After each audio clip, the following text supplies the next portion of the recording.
आइए बढ़ते हैं आयत नंबर 6 की तरफ। आइए आयत नंबर 6 की तिलावत करते हैं। लक़द कान लकुम फ़ीहिम उस्वतुन हसनतुन लिमन कान यरजुल्लाह वल यौमल आखिर व मन यतवल्ला फ़इन्नल्लाह हुवल गनियुल हमीद। लफ्ज़ी तर्जुमा देखते हैं।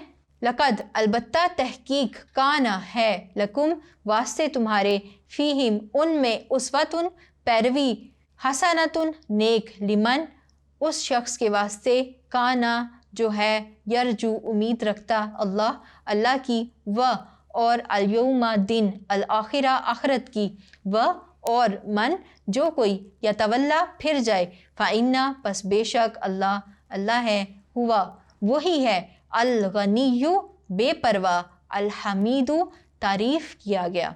बामुहावरा तर्जुमा देखते हैं।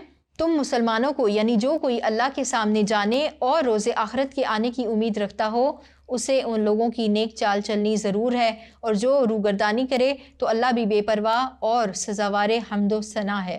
ये थी आयत की तिलावत, इसका लफ्ज़ी तर्जुमा, इसका बामुहावरा तर्जुमा। आइए इसके मफ़हूम की जानिब बढ़ते हैं कि इस आयत में अल्लाह ताला की क्या मुराद है।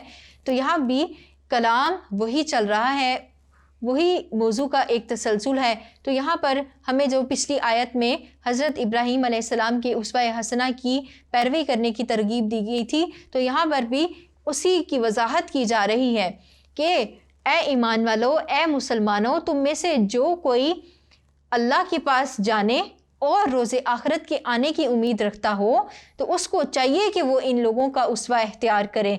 यानी हम में से जो कोई भी अल्लाह को एक मानता है और अल्लाह के पास जाने, हयात बाद अल मौत पर ईमान रखता है, रोज़े क़यामत के वक़ूअ होने पर ईमान रखता है, तो उसको ये चाहिए, उसके ईमान का ये तकाज़ा है कि वो हज़रत इब्राहीम अलैहिस्सलाम के उसवा हसना की पैरवी करेगा। लेकिन जो कोई ऐसा नहीं करेगा तो वो सीधे रास्ते से भटका हुआ है, वो अल्लाह की रहमत से महरूम हो जाएगा और अल्लाह ताला उसको अज़ाब से दोचार कर देंगे। वो शख्स दुनिया में भी ज़लीलो ख़वार होगा और आखिरत में भी वो ज़लीलो ख़वार होगा। तो इस आयत में भी हज़रत इब्राहीम अलैहिस्सलाम और उन जैसे दीगर अम्बिया और उनके नेक पैरोकारों की उसवा हसना की पैरवी की हमें तरगीब दी जा रही है। अब जो यहाँ पर क़यामत का ज़िक्र किया, अल्लाह ताला के सामने पेश होने का ज़िक्र किया, अपने अमाल की जवाबदेही का ज़िक्र किया, तो यहाँ पर एक बहुत ही लतीफ़ नुक्ता ये है कि इंसान को जब ये पता होता है कि उसके हर अमल को अल्लाह देख रहा है, फिर एक दिन ऐसा आएगा कि वो अपनी कब्र में से उठेगा, अल्लाह के हुजूर पेश हो जाएगा और वहाँ पर जाकर अपने अमाल का हिसाब देगा, तो फिर ऐसा इंसान कॉन्शियस हो जाता है, वो सोच समझ कर हर काम करता है कि कहीं मेरा ये अमल मुझे जन्नत में लेकर जाएगा या जहन्नुम में लेकर जाएगा, कहीं मैं अपने इस अमल से अल्लाह ताला की रहमत से मायूस तो नहीं हो जाऊंगा, अल्लाह ताला की रहमत से धुतकारा हुआ तो नहीं हो जाऊंगा। तो ऐसा इंसान जिसका यौम आखिरत पर ईमान होता है, वो अपने हर काम अल्लाह रब्बुल इज़्ज़त की अताअत के मुताबिक करता है, उसके हुक्म के मुताबिक करता है, वो अम्बिया को अपने लिए मशअल राह बनाता है, उनकी ज़िंदगी उनके उसवा हसना पर अमल करने की कोशिश करता है। तो इस आयत मुबारका में भी हमें इसी बात की तरगीब दी जा रही है कि हम दीन इस्लाम पर चल रहे हैं तो ज़रूरत इस अमर की है कि हम अंबिया कराम अलैहिमुस्सलाम और उनके पैरोकारों की ज़िंदगी को अपने लिए उसवा हसना बना लें।